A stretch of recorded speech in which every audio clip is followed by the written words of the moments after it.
جو 2-3 باتیں میں دہرانا بھی نہیں چاہتا، مطلب مجھے دہراتے ہوئے بھی اس کے میرے اوپر نا عجیب و غریب کیفیت ہے کہ کیا میں ایک پاکستانی کی حیثیت سے وہ الفاظ دہرا بھی سکتا ہوں. وہ کہہ رہے ہیں کہ ملک ڈیفالٹ کر جائے گا. ایک سابقہ پرائم منسٹر جب یہ کہہ رہا ہو کہ ملک ڈیفالٹ کرنے والا ہے یا کر چکا ہے یا کر جائے گا، اس کو باہر کے جو ادارے ہیں، جو موڈیز ہیں، جو IMF ہے، جو ورلڈ بینک ہے، کیسے لیں گے وہ؟ کیونکہ وہ یہ سمجھیں گے نا کہ یہ شخص چونکہ ملک کا 4 سال وزیر اعظم رہا ہے اور حال ہی تک رہا ہے، تو اس کو تو بہت زیادہ پتہ ہوگا.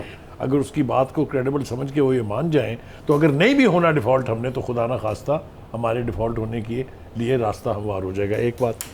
دوسری بات یہ ہے کہ ان کو پہلے وہ خود کہتے رہے جب اقتدار میں تھے کہ اداروں کے اوپر کسی قسم کا سیاسی دباؤ نہیں ہونا چاہیے، لیکن جب سے وہ روانہ ہوئے ہیں من جانب پشاور، تب سے وہ اداروں کے ساتھ جو کر رہے ہیں سلوک، اس کے لیے 2-3 باتیں میں بڑے وثوق سے کہہ سکتا ہوں. ایک تو یہ کہ اداروں میں اس کے بارے میں بہت کنسرن ہے، اور میں جن اداروں کی طرف اشارہ کر رہا ہوں وہ کوئی راکٹ سائنس نہیں ہے، سب سمجھتے ہیں.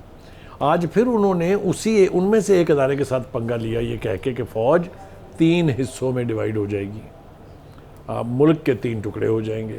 نیوکلیر آرسنل جو ہیں وہ غیروں کے ہاتھوں میں چلے جائیں گے. وہ خدا کے لیے خان صاحب، آپ کو اتنی بھی تمیز اور وہ توفیق نہیں ہے کہ آپ پرائم منسٹر ہیں، آپ کو پتہ ہے کہ پاکستان کے سیف گارڈز کیا ہیں. ایسے سیف گارڈز ہیں جس کو دنیا کی 6 کی 6 نیوکلیر پاورز نے اور انٹرنیشنل اٹامک انرجی کمیشن اور اٹامک انرجی ایجنسی نے کہا کہ دنیا میں سب سے زیادہ محفوظ سیف گارڈ جو ہیں وہ پاکستان کے ہیں.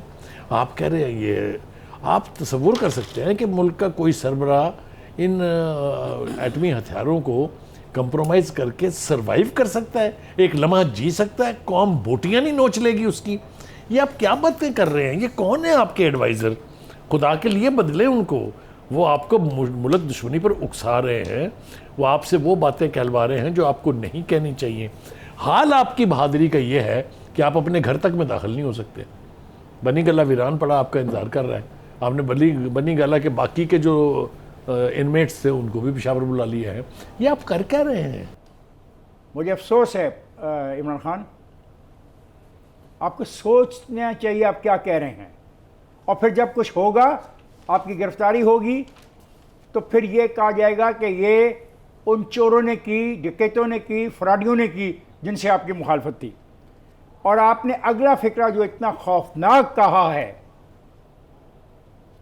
کہ حکمرانوں کو اقتدار سے نہ نکالا گیا، تو حوصلہ کریں جی ذرا، آپ نے یہ حوصلہ کریں کیونکہ یہ فقرہ سخت ہے، یہ آپ کو تڑپا دے گا، آپ کے اندر کا پاکستانی شاید باہر آ جائے. حکمرانوں کو اقتدار سے نہ نکالا تو ملک کے ایٹمی اثاثے چھن جائیں گے. بس اتنی سیاست آتی ہے تمہیں؟ یہ سیاست کرنا چاہتے ہو کہ تم اقتدار میں ہو تو سب ٹھیک ہے، تم پرائم منسٹر ہو تو سب ٹھیک ہے، اگر تم اقتدار میں نہیں ہو تو سب بری بات ہے. اور اس حد تک چلیں گے کہ ملک کے یہ جو ایٹمی اثاثے چھن جائیں گے.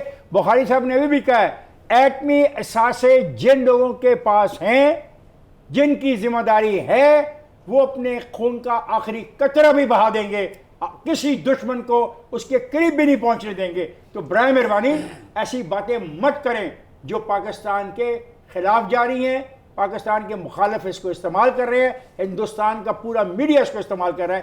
تو تھوڑا سا حوصلہ رکھیں، چند دن اپوزیشن میں رہیں، جب الیکشن ہوں گے آئیے اور الیکشن میں پارٹیسپیٹ کیجئے. یہ جا کے جو بیٹھ گئے ہیں اور لوگوں کو اکسا رہے ہیں، نوجوانوں کو، یہ مناسب نہیں ہے. جی جاوید.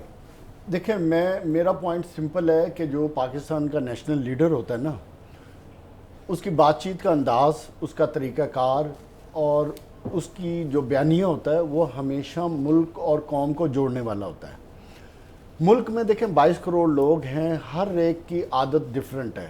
نیشنل لیڈر ہمیشہ ان تمام عادات کے ساتھ لوگوں کو لے کے چلتا ہے، نہ کہ ان میں ڈویژن کرتا ہے. یہ تو پہلی نشانی ہے. دوسری نشانی نیشنل لیڈر کی جو سب سے بڑی ہے کہ اس کی جو سوچ ہوتی ہے وہ پروگریسو ہوتی ہے، ملک کو آگے لے جانے والی ہوتی ہے، اور وہ ملک اور قوم کی فکر میں ہر ایک کو بات چیت کے ذریعے اکٹھا کر کے لے جانے والی ہوتی ہے. تیسری امپورٹنٹ چیز کیا ہے کہ اس وقت پاکستان کی جو پولیٹیکل سچویشن ہے اور جس طرح کی اکنامک سچویشن ہے اور جس طرح کی پاورٹی لائن سے لوگ دن بدن نیچے جا رہے ہیں، جس طرح مہنگائی دن بدن بڑھ رہی ہے، یہ وہ ٹائم ہے جہاں میں سمجھتا ہوں سیاست کرنے کی بجائے پولیٹیکل پارٹیز کو مل کے اس ملک کو آگے لے جانا چاہیے، اور ان خدشات کی یا جس طرف عمران خان تنبیہ کر رہے ہیں کہ پاکستان کی اکنامک سچویشن، میں کسی ایک پارٹی کو مورد الزام نہیں لگانا چاہتا، اس کے مجرم سارے ہی ہیں، اس کے مجرم سارے ہی ہیں۔ ان تمام کو بیٹھ کے سوچنا چاہیے کہ اگر 135 ارب، مجھے بات 135 ارب ڈالر کے قرضوں کے بوجھ تلے اگر ملک دبا ہوا ہے تو اس کے کانسیکوینسز سے سب سے پہلے ہمارے لیڈران کو سوچنا چاہیے، اور ان کانسیکوینسز سے نبٹنے کے لیے جب تک آپ لوگ اکٹھے نہیں بیٹھیں گے معاملات سے آپ نکل نہیں سکتے۔ ایک دوسرا، جو لوگ اس خوش فہمی یا غلط فہمی میں یہ بیٹھے ہیں نا کہ پاکستان کے ایٹمی اثاثے یا پاکستان کی فوج پہ سیاست کرنا چاہتے ہیں یا اداروں پہ سیاست کرنا چاہتے ہیں یا اداروں کو انوالو کرنا چاہتے ہیں، میرا خیال ہے اس سوچ سے بھی وہ نکلیں۔ اور چوتھی امپورٹنٹ چیز، پاکستان کے 23-24 کروڑ غیور عوام ہیں، یہ کوئی بنانا ریپبلک نہیں ہے کہ ایک لیڈر کہہ دے اٹھ کر کہ اس کے 3 ٹکڑے ہو سکتے ہیں بیکاز آف ABC ریزنز۔ کوئی بھی لاجک ہے، یہ تنبیہ بھی کر رہے ہیں، تو ایسا ممکن نہیں ہے۔ اور جہاں تک جس چیز کی فکر کی ضرورت ہے میرے قومی لیڈروں کو، وہ ہے غربت ختم کرنے کی، وہ ہے اس ملک سے مہنگائی کو ختم کرنے کی،